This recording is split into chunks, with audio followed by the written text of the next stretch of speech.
the Bravo slash Housewives slash Hurrdat slash Gossip World. Good to see you. Today, we are going to talk about, we got a lot to talk about on the roster, so buckle up, get ready. Next Gen NYC premieres this week. Are you going to be watching it? You're going to be watching our the kids we saw grow up on TV, take reality TV into their own hands. We got to talk about Real Housewives of Atlanta's episode last night and the Brit slash toilet paper of it all. Also, Erika Jayne is in London, and not only is she performing at Mighty Hoopla, were cameras there. We're going to talk about that. Love Hotel. Got to talk about Love Hotel in the most recent episode. Mr. Earl. We're going to talk about Earl. And also, let's just talk about what your week is going, what your is consisting of. It's a busy week as far, like I said, Next Gen NYC. We got Housewives in Miami premiering next week. BravoCon tickets go on sale this week. Are your credit cards ready? You know what I mean? But yeah, lots going on. It's a busy, busy week, and it's only Monday, so buckle up. You got a lot to get prepared for. But we're just going to jump right into it, everybody. So it is Monday right now, June 2nd, and tomorrow is the premiere of Next Gen NYC. It is Bravo's first spinoff featuring, all offspring of Real Housewives and some newbies too. And I've said from the beginning, I was very surprised at what a rough go and rough reception that the announcement got from the beginning for Next Gen NYC. I feel like people were kind of really, really tough on it and saying no one asked for this. If you look at the comments every time Bravo posts about it, no one's really nice about the show, and I just don't really understand why. But I personally am excited for it. I think, and maybe I'll be wrong, and if so, I'll eat my words. I low key think that Next Gen NYC is going to be Bravo's next big thing. I think it's going to pop off, maybe not to the level of like Vanderpump Rules, but I think it's going to be huge in a way. I really, really do. I could be wrong, but something about me or something about they just seem very excited about it in a way, and also they got one shot at getting this right. You're doing a spinoff featuring the kids, so we'll see. I think there's a lot of pressure on them, a lot of eyes on them, but I personally think it's going to be very, very good. I think people are going to end up loving it, and everyone's going to be regretting that they talked crap on it. That's what I think. So let's, curious. Let me know. Are you going to be watching it? Also, will this become like a franchise? Will there be multiple installments? This is Next Gen NYC. Will there be a Next Gen LA?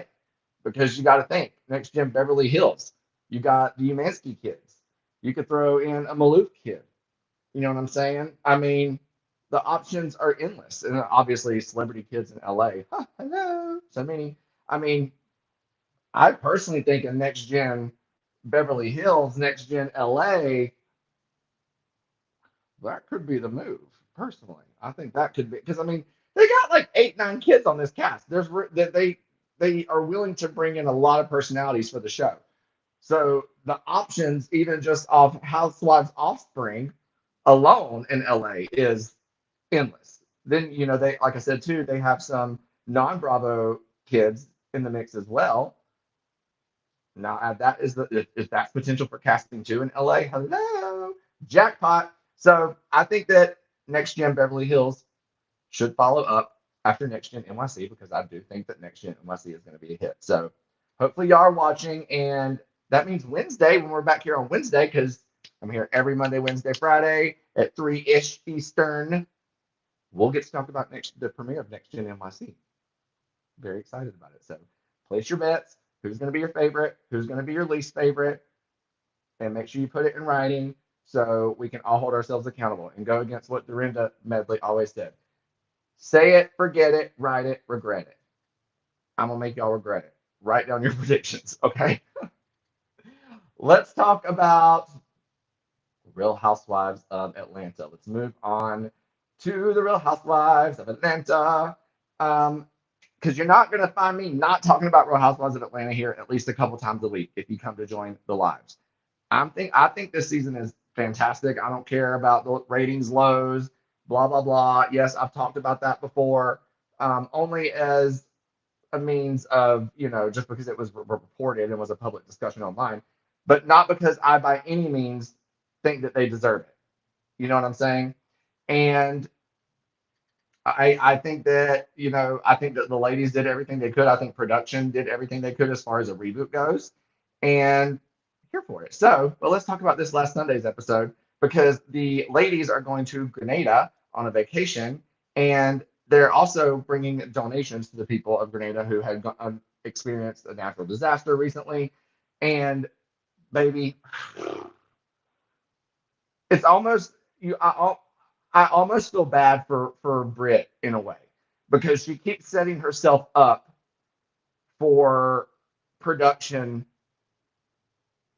to just like put her out there to dry. For example, the country club. You know, you didn't order enough food for everyone there filming, only the women, and we're open about it on camera. Doing it is one thing. Admitting that on camera, you should know that they're going to use that against you. So, offense number one. Then this past Sunday, she comes in with all these for the donations because Shamia was taking them at her house. Kelly was there dropping off things. And Britt comes and she says, "Oh, I'm going to have somebody else bring the rest of it. This is only some of the stuff." And Shamia's like, "Okay, well, they're picking it up in an hour. You know, you think that they think they'll get it here quickly?" And I think that she thought, I think that she thought that she thinks production doesn't do their homework in a way. That's what Britt thinks. And I think she needs to understand that they're one step ahead. They see you coming in with like a lot of boxes. They immediately want to know what is in all the boxes. And sure enough, she brought the boxes. And Shamia said, "These are feeling a little bit light. And sure enough, she said there was only like a few things of like toilet paper in there or something. And it's basically, there's now this kind of running theme and potential, I guess, theory that Britt's just not really, she's not being honest on camera. Like you're bringing empty boxes of donations, like thinking that it looks like you're bringing a lot and no one's going to catch on to that. Of course they're going to catch on to that. It's just, I don't know. And for me, it's half funny because I always said like one of the best and most, number one characteristic of a housewife is a little bit of delusion. Like you got to think that you're get ahead of the game when you're not. And so to that element, it is funny and enjoyable. However, it's also like offensive as a viewer. You know what I mean? Because it's like insulting to our intelligence. Like you just think that you can like do whatever and like no one's ever going to find out at home, as far as viewers go. So I also have to say, look, I know that what Kenya did was wrong, obviously. However, it is moments like this with Britt bringing her half-empty boxes of toilet paper for donations that we need Kenya Moore both in scene and in confessionals. It would be glorious. Glorious. I even said too, I was like, I already know that had Kenya, if Kenya was still in the mix and she found out that Britt not fake, she did donate toilet paper, but it was kind of an illusion, that there was more than there actually was. That had she found out about this, Britt would have arrived on the Casa Vacay in her hotel room to pyramids of toilet paper donated by Kenya for her to then donate to the people of Grenada. And that would have been television. You know what I'm saying? Like that would have been Kenya Moore Hair Care like part two. I just think that two things can be true. Yes, Kenya did wrong. Yes, we're still missing out. Okay, that's how I feel. Keeping it on the Real Housewives of Atlanta topic, let's talk about the Portia and Drew sit down. Okay, so this is going to be a big one for me to admit because I've always said that Drew kind of is corny at times. You know what I'm saying? And that I think that she's not, again, back to not being honest with viewers and thinking that you can just kind of create a narrative and do whatever. However, I'll give credit where credit's due, and credit is due to Drew with this sit down with Portia on Sunday's episode, because Portia came in, and I guess now when you look back, it's like, okay, we're on like episode 13, 14 or something. Kind of we kind of hammered and put the Drew and Dennis thing. We've been there. We have been up and down that road, back and forth, round in the dead end, in the cul-de-sac. You know, we've been there. Grounds are covered. And it wasn't really for me until seeing them sit down that Drew was like, look, not only has this been going on, like we're still talking about this, but let me just hit you with the truth. And she was like, we are both going through a divorce. We both know that divorce is basically so bad that this should not matter to you. So why are we still talking about it? Number one. And then number two, she was like, if you are actually that level of emotionally disrupted and disturbed and upset, why'd you go and do the same thing to me and film with my ex? You know, so pick a lane. Either you're upset or you're just trying to be petty and provide content for the show. It's kind of what I took it as. And she ain't wrong, you know. And sure enough, what did Portia do? She said, well, I'm going to go. And out the door she went. And they were ordering tea. I said, my gosh, Portia, the tea was still piping hot. You can still see the steam coming out, and you was already out the door. She filmed for 5 minutes. So, also, like, Housewives rule number one, walking out isn't always a good thing because it can seem like you're giving up. Portia, you should have stayed there, baby. You should have stayed on it, 10 toes down. But I think she realized that Drew kind of had her. And she was like, well, I'm just going to go ahead and go on back to the house. And I hope that there's just not even enough content here for this thing that they'll just edit it all out together. And unfortunately, that did not work, So, all right, going to move on from the East Coast to the West Coast. Well, Housewives of Beverly Hills. And yes, she might be on the West Coast. Erika, she might live on the West Coast, but she is in London right now, or was this weekend, for Mighty Hoopla, which is the big festival. She was a performer, which is awesome for her. I believe Lou was either this year or last year too.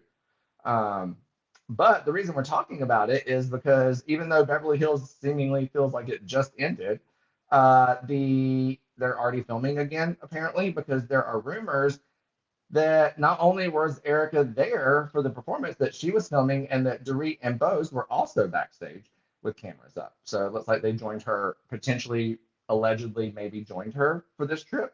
Kind of shocking because I said, I feel like Beverly Hills just ended. It's like they didn't even have time to charge the cameras and they were already backed up, So, but good for them. That's always a good sign. So, interested though. I'm really glad, there were rumors for a while that Erika was like demoted. I guess still technically that isn't confirmed or not, but I don't see them following a friend up to London. But who knows? Who knows? Maybe they're playing things by ear and just seeing how it goes with as far as content for the season goes, and then they'll make their decision. But wanted to see y'all's thoughts on Dorit and Bose apparently potentially joining Dorit. The fact that, joining Erika. Are you surprised that those were her guests? Are you surprised anyone isn't there? Or, let me know. And I'll get to your comments in a second. Also, we're going to move on again. Love Hotel. I'm house sitting for my parents, so I was able to catch up a little bit, right? And Earl, Lord Jesus. Earl, I'm from North Carolina, and Earl's from Georgia. So Earl very much reminds me of like men where I grew up. And those bright shoulders when that shirt came off is just yet another indicator. Definitely needed some sunglasses for that one. I hope that Shannon had her shades on because that was bright. So I just couldn't help but think that it was so funny. I felt like Earl was like I said, he's from Georgia, but he definitely just feels like a North Carolina man. But also, well, Shannon is actually on my podcast with Vicky, my friend, my soulmate. My podcast, the episode will come out tomorrow. So talking about Love Hotel, talking about her friendship with Vicky, talking about our weekend last weekend when I went to the OC. So yeah, make sure you check that out tomorrow. I also wanted to stay with Love Hotel. So they brought in like besties of people. Like they brought in Giselle's bestie. They brought in Cynthia for Luann. And then they brought in Shannon's daughters, which was two of her daughters, which was obviously awesome to see them. But I was like, gosh, when I saw Cynthia, I was like, I wish so bad that they would have brought Vicky in as a bestie for Shannon because I know Vicky would have like grilled these men. Like she'd be like, you're not allowed. You're good. Shannon, no. Yes. I think it would have been hilarious. She would have came in here and took control. But what do I know? Not a producer over here. But yes, please make sure you catch mine and Vicky's episode with Shannon tomorrow. It's really, really cute and fun. And also, are you watching Love Hotel? And do you want more of it? Do you think we'll get another season? I believe I asked Shannon in tomorrow's episode who she would put on a future season of it. So you have to check that out. And would love to know who would y'all put on it. We can go outside of Housewives too, like all of Bravo, you know? Also, let's see. I wanted to say I was listening to something the other day. I needed y'all to get this because it's so funny. Y'all know I love my OGs, obviously, and I love me some Teresa. And one reason I love OGs is that they don't change. And there was this clip from Teresa's podcast the other day, Turning the Tables, where she she's talking going way back in the day when she met her current like makeup girl, Lucia, right? And her hairstylist, I'm sorry. And well, they talk about how she does hair and makeup. Anyway, she mainly does her hair. And this is back in the day, and she met her at like a Nordstrom, like the makeup counters. And Teresa just loved her. So she was like, "You should do my makeup for this like photo shoot or this event." And Lucia's like, "Sure." Like that's how they met. And then so Lucia talked about how she goes over, and all of a sudden she's like, there's people like in the driveway stopping her, making her roll her window down and saying they're like, we're filming, et cetera, et cetera.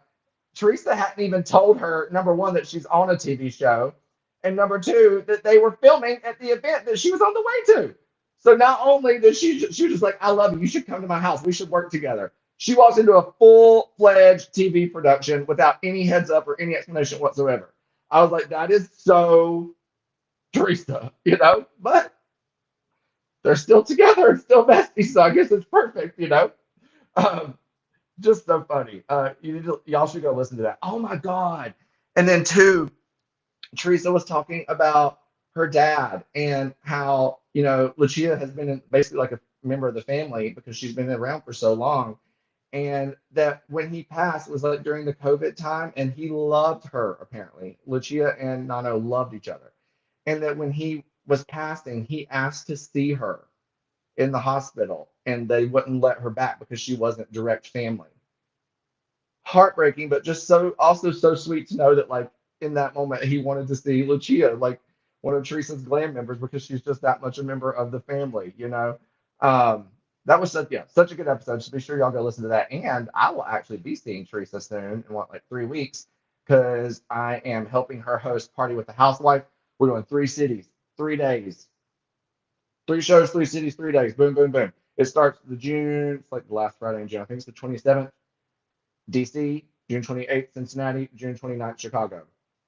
Busy, busy, busy. I said by the end of June, I'm going to be here live Shannon Bador. That's going to be me.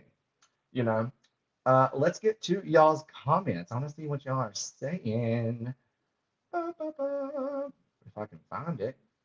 Here you are. Oh, wow. Let's see. Going all the way. I'm not Kelly, not excited about it. I didn't think the Valley would be good, and I was wrong. Okay, so I think you're talking about Next Gen NYC. Yes, people. I mean, I was one of the ones on the Valley. I don't watch the Valley like religiously, but I can't sit here and say it's not a good show and that we didn't need it. Like it's huge and people love it, and clearly there's content for seasons and seasons to come. So I think that the Valley is a perfect example. that Next Gen NYC could be the silent star. I really do. Who do you think will be the breakout star? Maybe Riley or one of the newer kids. I think it'll be somebody that we think we know a little bit about, but there's some surprises. Like Gia's been a lot more featured on her show. Brooks, as of later years, Riley's been kind of in New York during her whole thing. So I think it would be very interesting to catch up with her in this stage of her life. You know, so glad I caught a live. Hey, Lindsay, that's a great idea about Next Generation LA. Thank you. I'm glad you agree. Lindsay, where are you watching from? And thank you so much for catching. I appreciate you. Chill Max, the way the women are dressing is awful. Oh well, listen, let's just let's let them dress how they want. They got to be under them camera lights. It's hot. You ever been under lights in front of a camera? It's hot. You might as well like I don't. People say they've been near Mars, and there's no comparison. Camera lights are hot, so if they need to dress a little bit revealing to keep some airflow, we'll let them have it. You know what I mean? Martine, Ariel, my least favorite. Dame Dash daughter only because Brie, are you talking about Brielle? I'm excited to see Brielle too. Not Brielle, it's Ariana. Ariana, that's what we're talking about. But I'm excited to see Ariana. I think she might be a silent star too. Mel, sweet looking background. Thank you. I'm house sitting for my parents this week, so this is all a mobile situation because I had to keep my lines going. Hello. Martine, Britt took packs of tissue from her Costco multitasking and grabbed 2 boxes of Kleenex and peeing on us and trying to make us believe it's raining. What?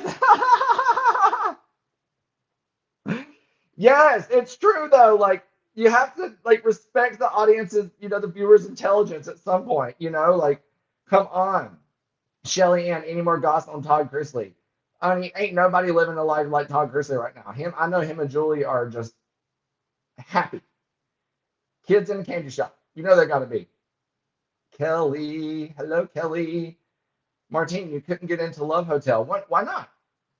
What about it did you not like? Let me know. Queen, yay, Love Hotel, missed it. We'll watch tonight. I feel like him and Shannon mesh so well. Yes, watch tonight. You'll have to let me know what you think on Wednesday when I see you. How many episodes of Love Hotel are left? Is it just me or has it been on like a long time? Which is good. That's a good thing. Kate Chastain, can't spell her name. Yes, she would be great on there.